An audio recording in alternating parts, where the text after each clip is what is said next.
중심으로 말씀을 나누려고 합니다. 먼저 오늘은 첫 시간이고 또 1장이어서 서론적인 말씀을 먼저 드리도록 하겠습니다. 요엘서는 총 석장 3장으로 이루어진 비교적 짧은 선지서입니다. 저자인 요엘 선지자에 대해서는 사실 알려진 바가 거의 없습니다. 그저 그의 이름이 요엘이라는, 여호와를 뜻하는 요, 하나님을 뜻하는 엘로 이루어진 요엘입니다. 합치면 여호와는 하나님이시다는 뜻입니다. 그리고 그런 이름을 지어준 아버지가 부두엘이라는 사실, 많은 우리가 알고 있습니다. 이 요엘 선지자는 남유다 전역에 임하였던 메뚜기 재앙을 계기로 하여서 하나님의 심판을 경고하였던 남유다 요아스 왕 시절의 선지자입니다. 먼저 요엘서의 시대적 배경이 되는 요아스 왕 시대에 대해서 잠깐 말씀을 드려야 될 겁니다. 남유다는 다윗 왕, 솔로몬 왕, 그리고 나라가 나뉘어지는 르호보암 왕을 거치면서 아사, 그리고 찬양대를 조직하여서 모압과 암몬의 연합군과 맞섰던 성군 여호사밧으로 이어지면서 남유다를 다스립니다. 바로 이 남유다 성군이었던 여호사밧이 북이스라엘의 아합과 이세벨의 딸과 정략 결혼을 맺습니다. 즉 아합과 이세벨의 딸 아달랴를 자신의 아들 여호람의 부인, 며느리로 맞이한 겁니다. 아시는 것처럼 북이스라엘의 아합과 이세벨은 정말로 역사상 가장 악한 자들로 유명한 자들입니다. 그의 딸이었던 아달랴 역시 그의 부모와 동일한 성향을 가졌던 여인이었습니다. 당연히 아달랴의 남편인 여호람 역시 아합의, 북이스라엘의 우상을 섬겼던 아합의 길을 따르게 됩니다. 남유다 왕이 북이스라엘 왕들처럼 바알과 아세라를 섬기게 된 것입니다. 그뿐만이 아니라 이 아달랴는 자신의 아들 아하시아 왕에게까지 영향을 미쳐서 아들 역시 북이스라엘 아합의 길을 따르게 됩니다. 그 역시 우상을 섬겼던 겁니다. 그러다 북왕국의 예후란 자가 반란을 일으키게 되고 바알 종교, 북이스라엘의 바알 종교를 뿌리채 뽑아버리고 종교를 개혁하게 됩니다. 그리고 그 과정에서 당연히 이세벨과 아합의 가문을 몰살시키게 됩니다. 그런데 그 과정에서 북이스라엘을 방문하였던 남유다 왕 아하시아 왕까지 에후에게 죽임을 당하고 맙니다. 아들을 잃은 남유다의 아달랴는 남은 유다의 왕족들, 즉 자신의 손자들인 왕자들을 다 죽이고 자기가 스스로 왕이 됩니다. 남유다 왕이 됩니다. 북이스라엘의 공주가 남유다로 와서 왕까지 된 겁니다. 모든 왕자들 다 죽이고 다윗의 혈통을 다 죽이고, 이때 대제사장 여호야다라는 사람에 의해서 한 명의 왕자가 목숨을 부지하게 되는데 그가 바로 요아스입니다. 그리고 훗날 대제사장 이 여호야다는 아달랴를 죽이고 다윗의 혈통인 요아스를 유다의 왕으로 세우는데, 이때 요아스가 나이가 7살밖에 안 됩니다. 당연히 7살 아이가 어떻게 나라를 통치하겠습니까? 그래서 대제사장이었던 여호야다가 후견인이 되어서 나라를 잘 통치하게 합니다. 나이 어린 요아스를 도와서 여호야다와 대제사장의 무리들이, 제사장 무리가 성전도 보수하고 그동안 그 전 여호람, 아하시아 그리고 아달랴로 인해서 남유다의 뿌리를 내리고 만연하게 되었던 바알 아세라 종교의 뿌리를 뽑고 여호와 종교로 다시금 돌아가는 종교 개혁도 일으키는 일들을 하게 됩니다. 그런데 이 여호야다가 죽고 나서, 또 원로급 제사장들이 다 퇴장하고 나서 본격적으로 이제 통치하게 되는 요아스가 젊은 방백들의 조언을 받아들이게 되고 다시금 결국 하나님께 등을 돌리게 됩니다. 하나님을 버리고 다시금 우상을 섬기게 되는 겁니다. 조상들이 섬겼던 하나님을 버리고 이방의 여신 아세라 목상과 우상을 섬기기 시작한 겁니다. 그리고 그 사태를 경고하기 위해서 하나님이 보내신 여호야다의 아들 스가랴까지 돌로 쳐 죽이는 만행을 저지르기도 합니다. 하나님께서 진노하시게 되죠. 유다와 예루살렘에 진노하시게 됩니다. 그 진노가 메뚜기 재앙으로 오늘 본문에 등장하고 있는 겁니다. 그렇게 메뚜기 떼가 온 남유다를 습격하게 되고 온 나라가 말 그대로 폐허가 됩니다. 농부들은 모든 곡식을 다 잃어버리게 되고 과수원 역시 폐허가 됩니다. 짐승들, 동물들도 먹을 것을 찾지 못하게 되고 마실 물까지 구하기 힘든 지경이 됩니다. 당연히 하나님께 드릴 제물도 다 없어져 가지고 제사도 드리지 못하게 됩니다. 말 그대로 온 나라에 재앙이 닥치게 된 겁니다. 그리고 그 재앙 앞에서 온 나라 백성들이 두려워하고 염려하고 근심하게 되는 겁니다. 지금 우리가 겪고 있는 메르스 사태, 가뭄 사태와는 비교도 될 수 없을 정도의 극심한 공포와 분노와 걱정과 근심이 온 나라 남유다를 뒤덮게 된 겁니다. 더 문제는 도대체 왜 그런 일이 자신들에게 닥친 것인지 그들이 깨닫지 못하는 겁니다. 도대체 뭘 어떻게 해야 할지 모르고 망연자실하고 있는 유다입니다. 뭘 먼저 해야 하는지 누구 하나 속 시원하게 대안을 제시하지 못하고 있습니다. 바로 그때 하나님이 요엘 선지자를 남유다에 보내신 겁니다. 왜 이런 일이 유다에 일어났는지, 그리고 이어서 또 어떤 일이 일어날지, 그럼 유다는 어떻게 해야 할 것인지, 이런 이야기들을 요엘을 통하여 들려주게 되는 겁니다. 그것이 요엘서의 메시지입니다. 어쩌면 이 메시지는 오늘을 살아가는 우리에게도 어떤 의미에서 또 다른 재앙 앞에서 두려워하고 걱정하고 염려하고 있는 우리에게도 큰 깨달음이 되는 그런 메시지일 겁니다. 1절에 한번 보십시오. 부두엘의 아들 요엘에게 임한 여호와의 말씀이라. 하나님의 말씀이 요엘에게 임합니다. 우리나라 성경에서는 부두엘의 아들 요엘에게 이렇게 문장이 시작되지만 히브리어 원어상의 어수는요 그렇지 않습니다.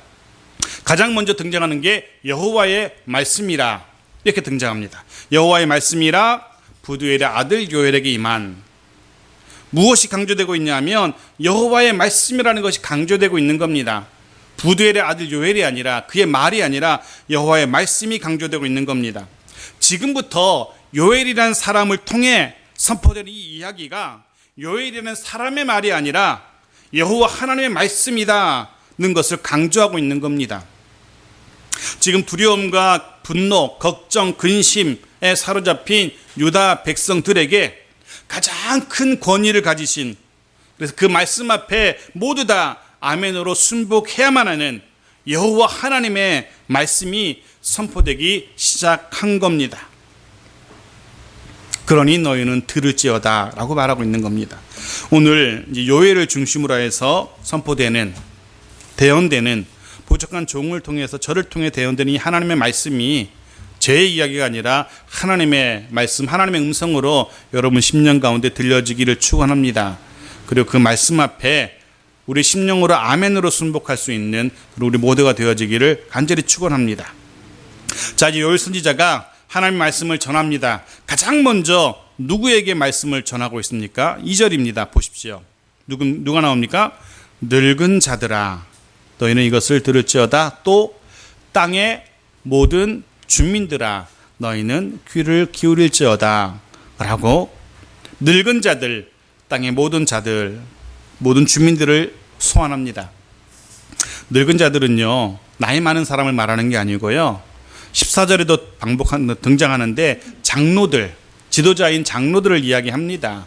물론 그 당시에 장로들, 백성의 각 지파의 우두머리들 장로들은 나이가 되게 많았기에 늙은 자들이라고도 부르고 했는데 지도자들을 말합니다. 장로들, 각 지파의 방백들, 정치 지도자들, 그들에게 말합니다. 이것을 들을지어다, 귀를 기울일지어다. 이것이 무엇입니까? 지금부터 선지자 요엘이, 내가 대언하는, 요엘이 대언하는 하나님의 말씀 들을지어다, 귀를 기울일지어다 라고 말합니다. 2절에 나오는 들으라라는 단어는요, 그냥 이렇게 대충 듣는 걸 말하는 게 아닙니다. 주의를 기울여서 집중해서 듣는다는 의미를 가지고 있는 단어입니다.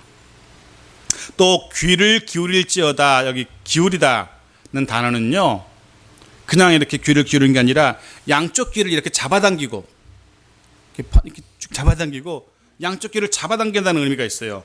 양쪽 귀를 쭉 잡아 펴고 들으라는 겁니다. 그만큼 집중해서 들으라는 겁니다.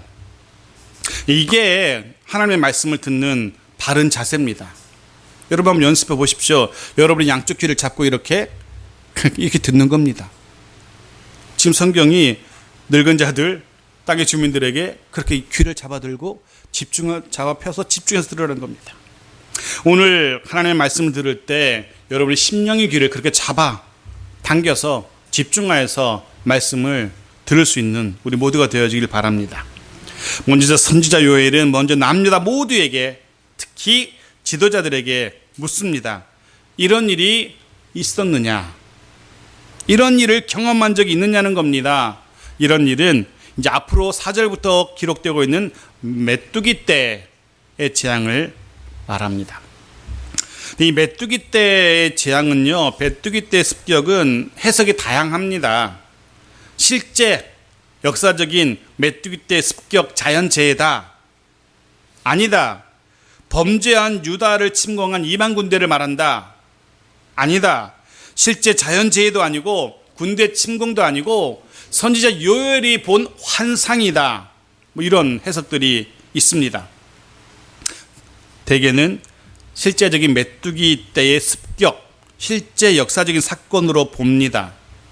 동시에 그를 통해서 실제적인 메뚜기 떼의 습격을 통해서, 그 재앙을 통해서 회개치 않는 백성에게 주어질 더 무서운 재앙을 경고하시는 하나님의 예표, 전조 증상으로 해석을 합니다. 분명 우리에게는 온 국토를 뒤덮는 메뚜기 떼의 이런 출현은 낯선 일입니다. 저도 그런 광경을 본 적도 없고 여러분도 이렇게 보신 적이 없을 겁니다. 하지만 성경이 기록된 이 팔레스틴 지역, 요르단, 이란, 아라비아 이 지역에서는 메뚜기 떼가 그리 낯선 광경은 아니라고 합니다. 사진을 보여드리죠. 새카맣죠. 저게 지금 메뚜기 떼입니다. 그 다음 사진 하나 더 보여드릴게요. 이거 역시 메뚜기 떼인데요. 이거는요, 전남 해남에서 있었던 메뚜기 떼입니다. 그 지역밖에 없었지만 이런 메뚜기가 남유다 전체를 뒤덮었다라고 한번 생각해 보십시오. 나만 하는 게 없을 겁니다. 아모스 역시 똑같은 사건을 묘사하고 있는데요. 아모스 4장 9절 말씀 보십시오. 내가 곡식을 마르게 하는 재앙과 깐부기 재앙으로 너희를 쳤으며 팥중이로 너희의 많은 동산과 포도원과 무화과나무의 감나무를 다 먹게 하였으나 너희가 내게로 돌아오지 아니하였느니라 여호와의 말씀이니라. 요엘 시대에 있었던 그 사건을 지금 아모스가 훗날에 회상하고 있는 겁니다. 그런 일이 있지 않았느냐라고, 실제 있었던 역사적인 사건이라고 말하고 있는 겁니다. 그런 실제 메뚜기 떼 재앙, 메뚜기 떼 습격을 당하여 남유다 사람들, 어떤 사람들은 말 그대로 자연재해니까 시간이 지나면 해결될 것이야 아마 가볍게 여긴 사람이 있었을 것이고, 조금 영적으로 깨어있는 사람들은 하나님의 심판이 임할 건가 보다, 하나님의 심판의 전조 현상인가 보다, 이제 우리는 망하게 되었다라고 절망하기도 했을 겁니다.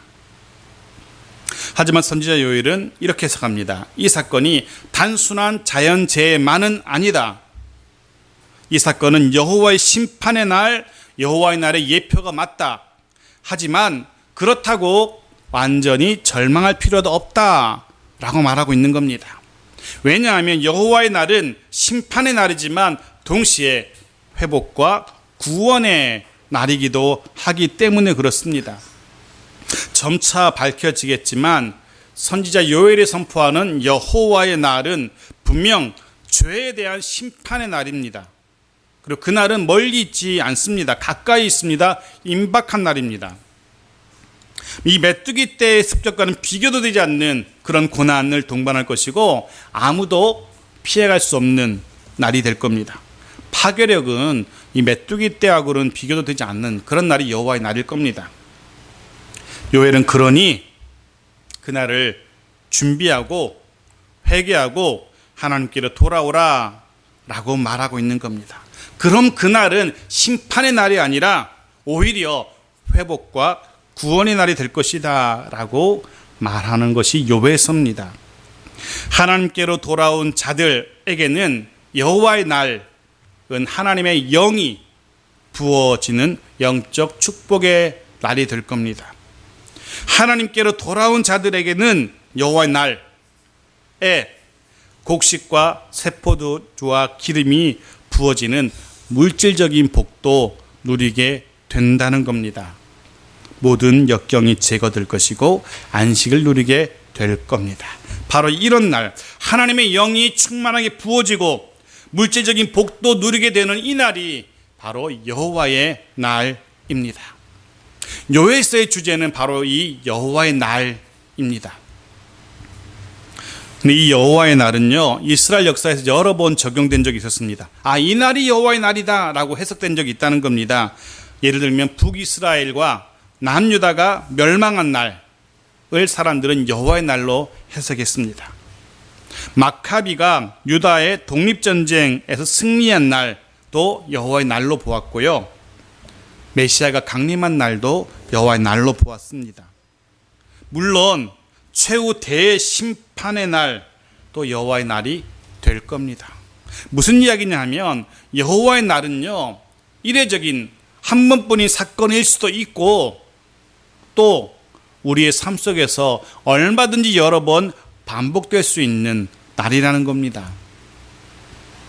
바라기는 하나님의 영이 충만하게 부어지고 곡식과 세포도주와 기름이 풍성하게 부어지는 여호와의 날이 우리의 삶에서, 여러분의 삶에서 더 자주 경험되어지기를 축원합니다.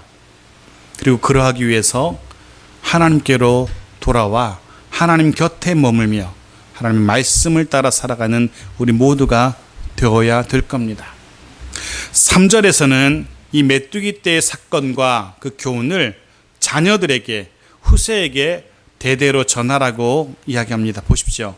너희는 이 일을 너희 자녀에게 말하고 너희 자녀는 자기 자녀에게 말하고 그 자녀는 후세에 말할 것이니라. 반복되는 단어가 있습니다. 말하고 말하고 말할 것이니라. 말하다는 단어가 계속 반복됩니다. 이 말하다라는 사파르라는 히브리어로 사파르라는 단어인데 이 단어는요, 빠짐없이 자세히 반복하여서 가르치다 이런 의미입니다. 빠짐없이 자세하게 그것도 반복해서 가르치다. 이 단어에서 후에 서기관을 뜻하는 세페르라는 단어가 유래하게 됩니다. 빠짐없이 꼼꼼하게 잘 기록하고 반복하고 그렇게 가르치는 걸 말합니다. 자녀들에게, 후대에게 메뚜기 제안과 그 교훈을 그렇게 빠짐없이 자세하게 반복해서 가르치라는 겁니다. 왜요? 왜 그렇게 가르쳐야 됩니까? 다시는 그런 재앙을 반복해서 겪지 않기 위해서, 다시는 하나님을 등지고 우상을, 세상을 섬기지 않도록 하기 위해서 가르쳐야 된다는 겁니다. 신명기 6장 6절 7절 말씀 같이 읽어보겠습니다. 시작. 오늘 내가 네게 명하는 이 말씀을 너는 마음에 새기고 내 자녀에게 부지런히 가르치며 집에 앉았을 때든지 길을 갈 때든지 누워있을 때든지 일어날 때든지 이 말씀을 강론할 것이며. 아멘. 이 말씀을 먼저 새기고요. 그리고 어떻게 하라고요? 부지런히 가르쳐야 됩니다. 그런데 이 가르치는 게 결코 쉽지 않습니다. 여러분도 해보셨으니까 알 거고요. 성경도 그렇게 말합니다. 사사기 말씀 보십시오. 같이 읽어볼까요? 시작. 그 세대의 사람도 다 그 조상들에게로 돌아갔고 그 위에 일어난 다른 세대는 여호와를 알지 못하며 여호와께서 이스라엘 위하여 행하신 일도 알지 못하였더라. 네. 이후의 세대가 하나님께서 이스라엘 위해서 행하신 것, 무엇을 어떻게 하셨는지를 알지 못한다는 겁니다. 가르치지 못한 겁니다. 사랑하는 창성교 성도 여러분, 하나님께서 우리의 삶, 여러분의 삶 속에서 베푸신 도움의 손길들, 여러분의 삶 가운데서 베푸셨던 사랑과 은혜의 그런 기억들, 그것들을 잊지 마십시오. 그리고 그것들을 여러분의 자녀들로 하여금, 다음 세대로 하여금 알게 하셔야 됩니다. 가르쳐야 됩니다. 하나님이 이렇게 하셨다는 것을, 하나님이 그렇게 복 주셨다는 것을 알게 하십시오. 가르쳐야 됩니다. 그래야지만 그런 실수를 반복하지 않고 하나님의 은혜의 대가 이어가기 때문에 그렇습니다. 4절에 이제 본격적으로 메뚜기 재앙이 등장합니다. 보십시오. 팥중이가 남긴 것을 메뚜기가 먹고 메뚜기가 남긴 것을 느치가 먹고 느치가 남긴 것을 황충이 먹었도다. 메뚜기는 아실 거고 팥중이가 뭐고 느치가 뭐고 황충이 뭔지 저에게 묻지 마십시오. 굳이 구분할 필요도 없습니다. 그냥 메뚜기 떼라고 메뚜기 떼 이렇게 아시면 됩니다. 뭐 누구는 구분하더라고요. 팥중이는 뭐 어린 메뚜기고 뭐 느치는 뭐 날개가 막 나는 메뚜기고 뭐 이런 식으로 구분하긴 하던데 뭐 아무런 의미가 없습니다. 그냥 메뚜기 떼라고 보시면 됩니다. 많은 메뚜기 떼가 날아왔고요. 그 남유다 전체를 메뚜기 떼가 덮었는데 한 종류만 왔겠습니까? 수많은 메뚜기 종류들이 다 날아왔겠죠. 그 중에 가장 피해를 입혔던 4종류일 수도 있을 겁니다. 어떤 이는 이 4종류의 메뚜기 떼를 뭐 아수르다, 아수르, 바벨론, 헬라, 로마 딱 떨어지잖아요. 그렇게 해석하게 됩니다. 그래서 이스라엘을 쳐들어왔던 4종류의 이방 나라들로 해석하기도 하는데 아무런 근거도 없는, 역사적인 근거도 없는 그냥 허황된 지나친 해석입니다. 그냥 조금 전 사진에서 봤던 것처럼 엄청나게 많은 땅을 뒤덮을 정도의, 해를 가릴 정도의, 아니 그 이상의 온 나라를 뒤덮은 메뚜기 떼들이라고 이해하시면 됩니다. 그런 메뚜기 떼가 남유다를 지금 덮었고 황폐화시킨 겁니다. 하나님께서 하나님을 등지고 우상을 섬기는 남유다에 내리신 심판, 재앙이었던 겁니다. 그리고 동시에 다가올 여호와의 날의 맛보기였던 겁니다. 보통 이렇게 맛보기를 하면은 깨달아야 되잖아요. 아, 이것이 쓰다, 달다, 맛있다, 맛없다 알아야 되잖아요. 그런데 이스라엘 남유다는 그 맛보기를 보았는데 깨닫지 못합니다. 5절 말씀 보십시오. 취하는 자들아 너희는 깨어 울지어다. 포도주를 마시는 자들아 너희는 울지어다. 이는 단 포도주가 너희 입에서 끊어졌음이니요. 깨닫지 못합니다. 하나님이 맛을 보여주셨는데 왜?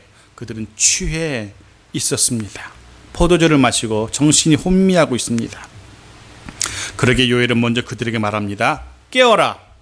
그리고 이 맛을 보고 울어야 된다 라고 말하고 있는 겁니다. 먼저 깨어나라 라고 요엘이 외칩니다. 정신을 차리라는 겁니다. 죄에 무감각해진, 무뎌진 양심을 일깨워야 된다는 겁니다. 하나님의 말씀으로 이 시대를 분별할 수 있어야 된다는 겁니다. 오늘의 현실을 여러분 한번 보십시오. 여러분들이 TV에서 요즘 한참 뭐 가뭄이다 메르스 때문에 묻혀버리고 말았지만 눈여겨보시면은요, 지난 9일에 시청 앞 서울광장에서 동성애 축제가 열렸었습니다. 그리고 돌아오는 주일 28일에도 역시 동성애 축제가 열리고 그날 하이라이트인 뭐 알몸 행진도 열린다고 합니다. 동성애자들이. 사람들은 죄를 죄로 여기지 않습니다. 분별하지 않습니다. 하지만 성경은 분명히 죄라고 말합니다. 이 시대는 죄를 죄로 분간하지 못하고 죄를 죄라고 말하지 않습니다. 더 큰 문제는요, 많은 그리스도인들 역시 죄에 무감각해져 있습니다. 그들은 말합니다. 아니, 다른 사람들도, 다른 교인들도 다 그렇지 않느냐? 심지어 권사, 장로, 목사도 뭐 다 그렇게 똑같지 않느냐라고 말합니다. 하지만 기억하십시오. 그 다 똑같은 사람들처럼 정신 차리지 못하고 깨어나지 못하고 영적인 분별력을 회복하지 못한다면 그들과 똑같이 망하고 말 겁니다. 선지자 요엘은 깨어나라고 그렇게 외치고 있는 겁니다. 그리고 뭐라고 얘기합니까? 일어나 울라고 얘기합니다.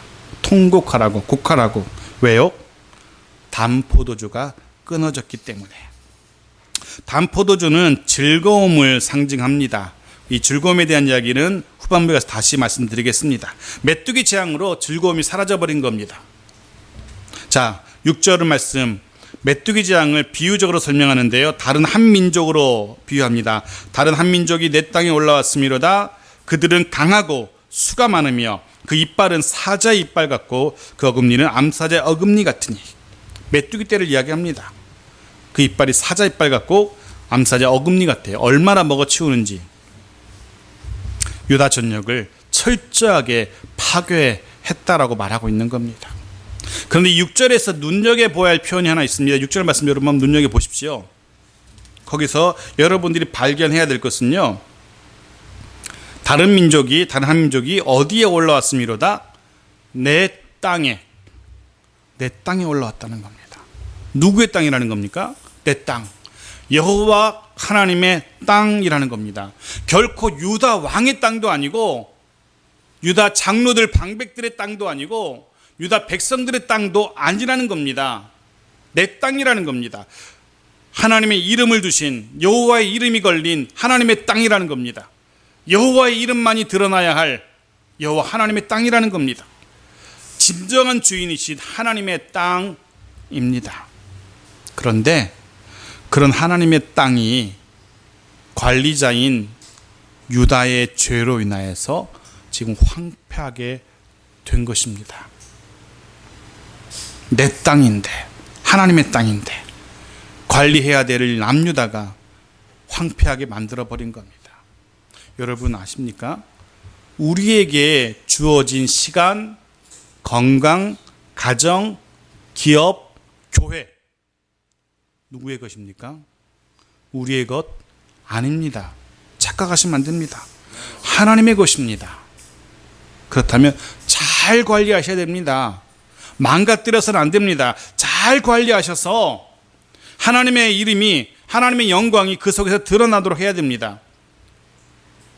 내 시간에, 내 건강에, 내 가정에, 내 기업에, 내 교회에 아니라 하나님의 진정한 주인이심을 주변 사람들이 알게 해야 됩니다. 우리 가정의 진정한 주인은 하나님이신 것을, 우리 기업의 진정한 주인이 하나님이신 것을, 우리 교회의 진정한 주인이 하나님이신 것을 우리 주변 사람들이 알게 해야 됩니다.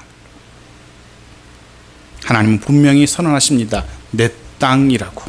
그런데 그 땅을 남유다의 죄 때문에 황폐하게 되었다고.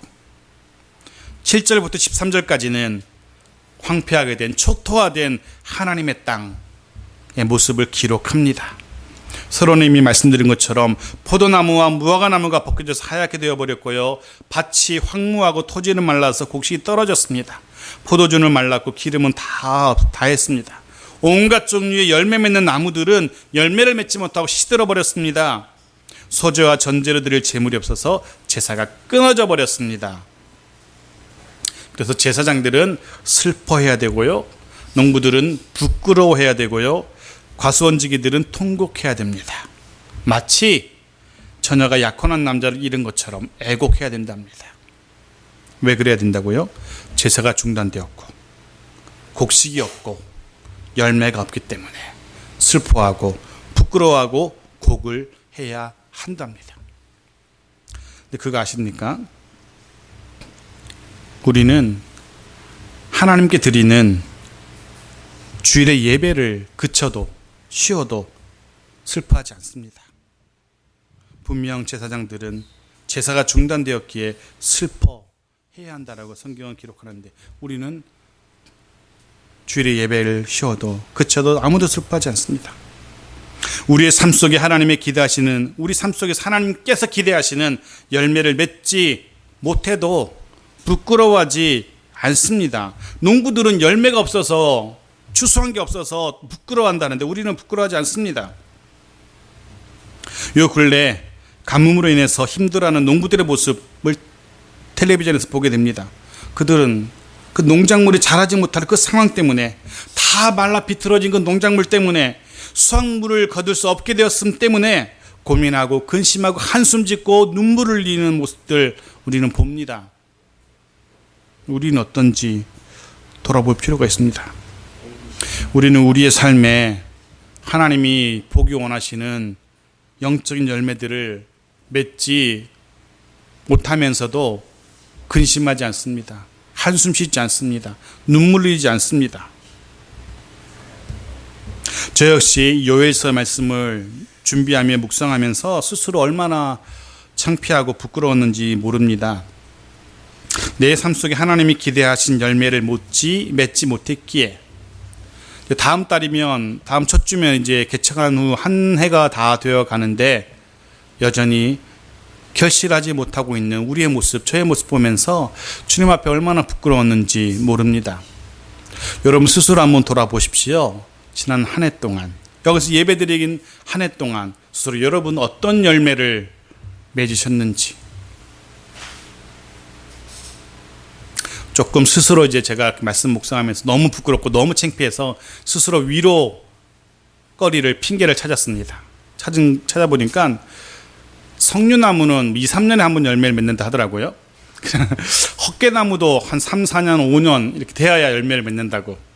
심지어 대나무도 5년이 지나야 겨우 싹이 난대요. 물론 그 뒤로는 대나무 같은 경우는 하루에 10cm, 20cm씩 쭉쭉 자란다 하더라고요.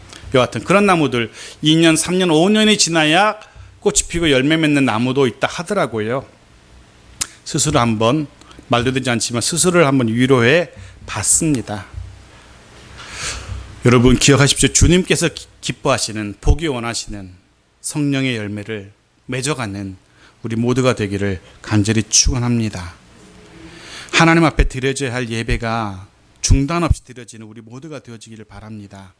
그리고 나아가서 새로운 심령들, 새로운 이들도 함께 예배할 수 있는 그런 우리 창성교회가 되어지기를 같이 기도할 수 있기를 바랍니다. 자, 남유다가 초토화되었습니다.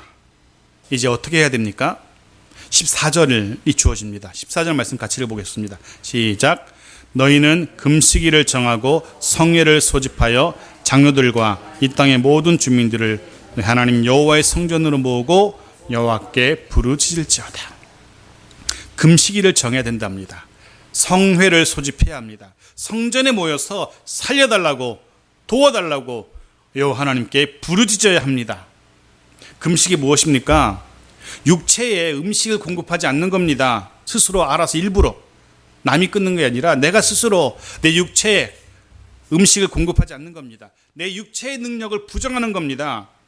오직 하나님께만 절박하게 매어 달린다는 겁니다. 하나님만 의지하는 겁니다. 그런 의미에서 우리는 수시로 영적인 금식의 시간을 가질 수 있어야 됩니다. 내 능력을 부정하고 오직 하나님만 의지하는 그런 시간을 가져볼 필요가 있습니다. 성회로 모인다는 건 역시 마찬가지입니다. 성회로 모인다는 것은 세상의 모든 일을 중단한다는 겁니다. 노동을 중단하고 오락을 중지한다는 겁니다. 역시 하나님만 바라본다는 겁니다. 우리 다 그럴 수 있길 바랍니다. 내 능력은 부인하고 오직 하나님만 의지하고 오직 하나님만 바라보는 우리 모두가 되어지기를 간절히 소원합니다. 마지막에서 요엘 선지자는 15절부터 19절까지 여호와의 날에 대해서 조금 더 구체적으로 설명합니다. 원래 여호와의 날이라는 것은 이스라엘에게는 굉장히 좋은 날, 사모하는 날이었습니다. 왜냐하면 그날은 하나님이 이스라엘 원수들을 다 멸하고 이스라엘을 구원할 거이기 때문에, 그래서 이스라엘 백성들에게 여호와의 날은 막 바라는 날, 사모하는 날이었어요. 우리 원수들을 다 쳐부수는 날이니까. 이스라엘에게 여호와의 날은 승리의 날로 기억되고 있었습니다. 이해되고 있었습니다. 하지만 선지자 요엘이 이런 자에 말하죠. 헛된 생각이다, 헛된 꿈이다, 꿈깨라고 얘기하고 있는 겁니다. 회개하지 않는다면, 돌아오지 않는다면 여호와의 날은 오히려 승리의 날, 구원의 날이 아니라 멸망의 날이 될 거라고 경고합니다. 15절 말씀 보십시오. 슬프다 그날이여, 여호와의 날이 가까웠나니 곧 멸망같이 전능자에게로부터 이르리로다. 이스라엘 백성들은 그날 승리의 날로 꿈꾸고 있었지만 요엘이 분명히 말합니다. 꿈 깨라. 그날은 멸망 같은 날이 될 것이라 라고. 그리고 그날에 임할 심판, 황폐함이 16절부터 19절까지에 선언되는 겁니다. 먹을 것이 끊어질 것이고요, 기쁨과 즐거움이 성전에서 끊어질 겁니다. 그 모든 것들이 다 끊어져 버립니다. 그런데 우리가 같이 읽었지만 본문에서 독특한 표현이 나옵니다. 아직 일어나지 않은 미래의 일인데 마치 이미 일어난 것처럼 표현합니다. 이렇게 표현하고 있죠. 끊어지지 아니하였느냐, 썩어졌고 비었고 무너졌고 시들었다. 이미 다 끝난 이야기처럼 이야기하고 있죠. 이런 표현을 예언적 과거형이라고 말합니다. 미래의 일인데 과거일처럼 이야기하는 겁니다. 예언인데 이미 일어난 일처럼 부르고 있는 겁니다. 예언적 과거형. 미래에 분명히 일어날 일이기 때문에 그렇게 얘기하고 있는 겁니다. 앞으로 일어날 일이지만 마치 일어난 일처럼 묘사하는 겁니다. 그만큼 분명하게, 그만큼 확실하게 일어난다는 겁니다. 씨가 썩어버렸고 자연이 창고는 비고 고가는 무너질 겁니다. 가축도 울부짖고 헐떡거리게 될 겁니다. 시내는 다 말라버리고 들의 풀도 다 사라져 버릴 겁니다. 자, 이제 마지막으로 이런 여호와의 날을 묘사하는 표현 중에 우리에게 도전이 되는 한 구절만 같이 나누고 말씀을 맺겠습니다. 16절 말씀입니다. 같이 읽죠. 시작. 먹을 것이 우리 눈앞에 끊어지지 아니하였느냐, 기쁨과 즐거움이 우리 하나님의 성전에서 끊어지지 아니하였느냐. 네, 이 16절은요, 육적인 파괴와 영적인 파괴를 묘사하고 있습니다. 삶의 모든 영역에서 일어나는 파괴, 황폐함을 말하고 있는 겁니다. 그런데 이 16절에서요, 성전에서 끊어진 그것을, 즉 성전에서 끊어진 제사를 어떻게 표현하고 있습니까? 기쁨과 즐거움으로 표현하고 있습니다. 기쁨과 즐거움이 우리 성전, 하나님의 성전에서 끊어지지 아니하였느냐, 즉 기쁨과 즐거움의 제사가 우리 하나님의 성전에서 끊어지지 아니하였느냐라고 말하고 있는 겁니다. 이해되십니까? 성전에서의 제사를 기쁨, 즐거움으로 표현하고 있는 겁니다. 성전에서의 제사를 인생의 기쁨과 즐거움의 원천으로 표현하고 있는 겁니다. 하지만 실제로는 유다 백성들은요, 하나님께 드리는 이 제사를 기쁨과 즐거움의 원천으로 삼지 않았습니다. 12절 말씀 보십시오. 같이 읽어볼까요? 시작. 포도나무가 시들었고 무화과나무가 말랐으며 석류나무와 대추나무와 사과나무와 밭의 모든 나무가 다 시들었으니 이러므로 사람의 즐거움이 말랐도다. 무슨 말입니까? 이런 열매들, 이것들이 시들었어요. 그래서 우리의 즐거움도 다 말라버렸다. 즉 하나님께 예배함이 아니라 수확물을 기쁨의 원천으로 삼았던 겁니다. 곡식과 나무의 열매가 사라져 버렸어요. 그것을 사람의 즐거움이 말랐다라고 표현합니다. 이게 유다의 진짜 모습이었습니다. 곡식과 나무의 열매를 즐거움의 원천으로 삼았던 겁니다. 하나님을 섬김을, 하나님과 교제함을, 하나님을 예배하는 그 시간을 기쁨의 원천으로 삼지 않았던 겁니다. 그저 육신의 필요와 육신의 이익을 하나님보다 더 우선했던 겁니다. 여러분 어떠십니까? 기억하십시오. 하나님만이 결코 마르지 않는 기쁨과 즐거움의 원천이십니다. 우리 하박국 3장 17절 18절을 읽고 오늘 말씀 마치겠습니다. 같이 읽겠습니다. 시작. 비록 무화과 나무가 무성하지 못하며 포도나무에 열매가 없으며 감람나무에 소출이 없으며 밭에 먹을 것이 없으며 우리의 양이 없으며 외양간에 소가 없을지라도 나는 여호와로 말미암아 즐거워하며 나의 구원의 하나님으로 말미암아 기뻐하리로다. 아멘. 기도하겠습니다.